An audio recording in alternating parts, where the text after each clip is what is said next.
BSc PCM first year unit first book first lecture 8 by Twinkle Deshwal.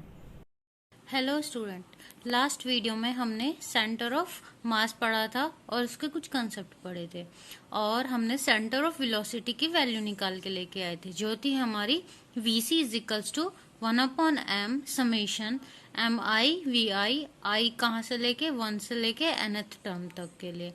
और आगे बढ़ने से पहले do like and subscribe my channel.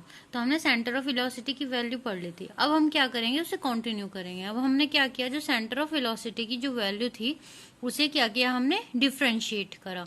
जब हमने इसे डिफ्रेंशिएट किया तो ये जो टोटल मास है बॉडी का है तो बाहर आ जाएगा, और जो VC का डिफ्रेंशिएशन है DVC अपॉन DT, तो ये जो हमारा मासेस तो एक जैसा होता है मासेस पे, तो डिफ्रेंशिएशन नहीं लगेगा। डिफ्रेंशिएशन किस पे लगेगा, हमारे वेलोसिटीज पे।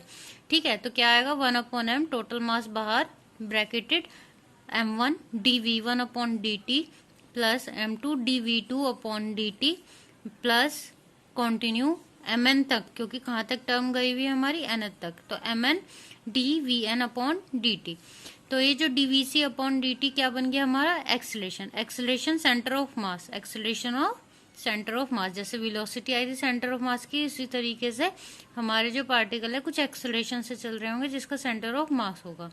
तो क्या आ गया, ये dv1 ये इंडिविजुअल पार्टिकल का एक्सेलरेशन, ये इंडिविजुअल पार्टिकल का एक्सेलरेशन, ये इंडिविजुअल पार्टिकल का एक्सेलरेशन। तो 1/m bracketed m1a1 plus m2a2 और प्लस तो m1 mn an। ठीक है, तो अब dvc अपॉन dt क्या बना हमारा, acceleration, acceleration of the centre of मास।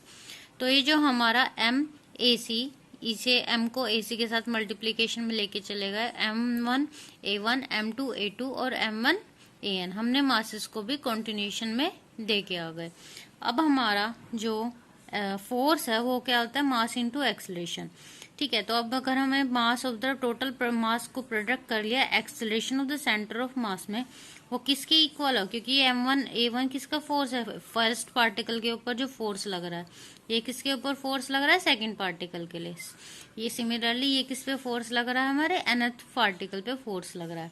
ठीक है, तो product of total mass of the system and acceleration of its centre of mass is equal to the sum of forces acting on constituent particle of the system। तो ये total forces के equal आ जाएगा, total forces के सम के ऊपर कि अलग अलग फोर्सेस लग रहे हैं अलग अलग पार्टिकल्स पे। तो यहाँ पे m इंटू AC किसके बराबर आ गया, किसके इक्वल आ गया, एक्सटर्नल फोर्स के। When all the external forces were applied the masses of then centre of mass move. तो total force, external force applied होगा तो total body object centre of mass के साथ वो करेगा, मूव करेगा। अगर हमारा एक्सटर्नल फोर्स क्या होगा, अगर हमारा जीरो होगा यहाँ पे, तो एक्सेलरेशन भी क्या होगा, जीरो, क्योंकि मूवमेंट नहीं होगा। अगर एक्सेलरेशन जीरो है इसका मतलब डीवीसी ओवर dt जीरो। अगर किसी भी चीज का डिफरेंशिएशन जीरो होता है इसका मतलब वो वाली चीज क्या होती है, कांस्टेंट होती है। तो यहाँ पे वेलोसिटी क्या है, कांस्टेंट है। तो अगर हमारा एक्सटर्नल फोर्स एब्सेंट है then velocity of the centre of mass will remain constant. तो वो एक कांस्टेंट वेलोसिटी से चलेगा अगर हमारा एक्सटर्नल फोर्स क्या है वहां पे एब्सेंट है। तो यहाँ तक आपका सेंटर ऑफ मास का कंसेप्ट कंप्लीट होता है। इसके बाद आता है हमारा लीनियर मोमेंटम का कंसेप्ट। तो मोमेंटम क्या होता है, मास इनटू वेलोसिटी। तो momentum P equals to mass into velocity has direction of velocity. अभी इसकी जो मोमेंटम की डायरेक्शन है वो वेलोसिटी की ही डायरेक्शन होगी। Also depend on frame of reference, ये हमारे फ्रेम ऑफ रेफरेंस पे भी डिपेंड करेगी कि मोमेंटम क्या है पार्टिकल का। अगर हम इमेजिन करें if we have a system of particle then total linear momentum. अगर हमारे पास बहुत सारे सिस्टम पार्टिकल है और ये एक अलग से चल रहा है, ये अलग वेलोसिटी से, ये अलग, और ये टोटल का जो हम मोमेंटम निकालेंगे वो कैसे निकालेंगे, P is equals to P1 plus P2 और कहाँ तक गया, Pn तक। तो अगर हम इसे खोलें तो m1 v1 plus m2 v2, क्योंकि हर एक पार्टिकल अलग अलग वेलोसिटी से चल रहा है। तो हमारा अगर हम टोटल समेशन लगाएं इसमें, समेशन mi और v वेलोसिटी का, तो i कहाँ से लेके गया, 1 से लेके i is equals to n तक। ठीक है, तो टोटल m, अगर मासेस का टोटल सम करें तो टोटल ओवर मास बन जाएगा कैपिटल M, और ये जो वेलोसिटी का समेशन क्या बन जाएगा, सेंटर ऑफ वेलोसिटी। तो मोमेंटम क्या निकल के आया हमारा, P is equals to capital M VC। Total momentum of a system, अब पूरे सिस्टम का टोटल मोमेंटम वो किसके बराबर है हमारा, product of total mass of the system.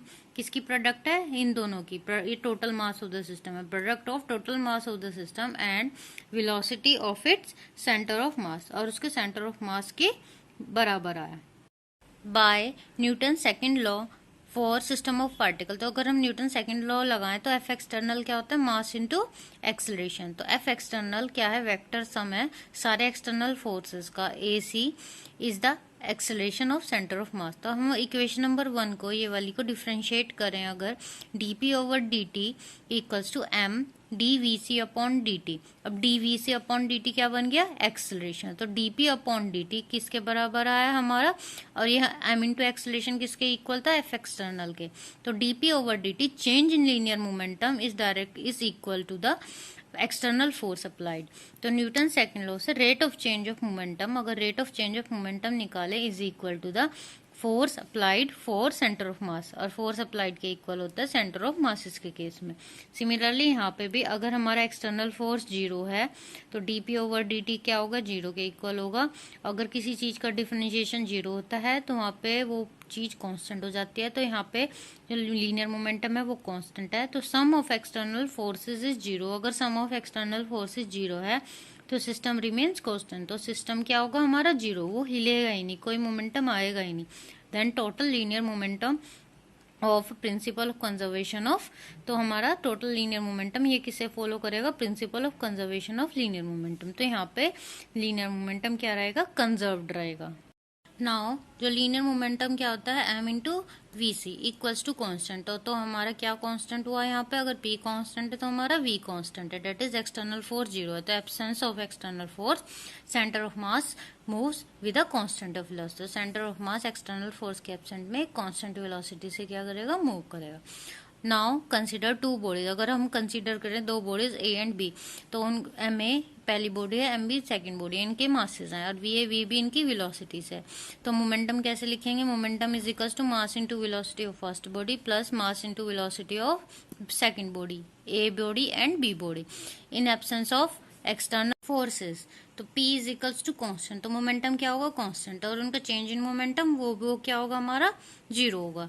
ठीक है, तो यहाँ पे P क्या हो गया, 0 हो गया। तो m a v a plus m v v b equals to constant बोल सकते हैं। तो हमारा मोमेंटम क्या है, कांस्टेंट है। तो यहाँ पे अगर वेलोसिटी को अगर हम करें, इसे डिफरेंशिएट करें, कांस्टेंट टर्म का डिफरेंशिएशन क्या हो गया, 0 हो गया। तो m a d v a over d t plus m b d v b over d t equals to 0।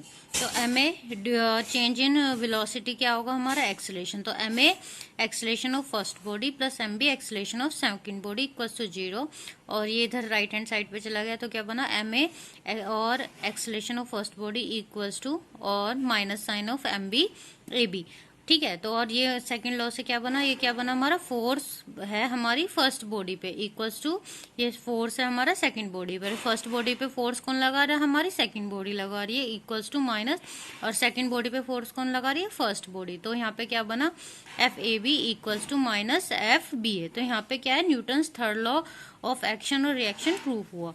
तो क्या, F A B internal forces है ऑन ए बाय बी, और एफ बी क्या है, इंटरनल फोर्सेज है on B by A.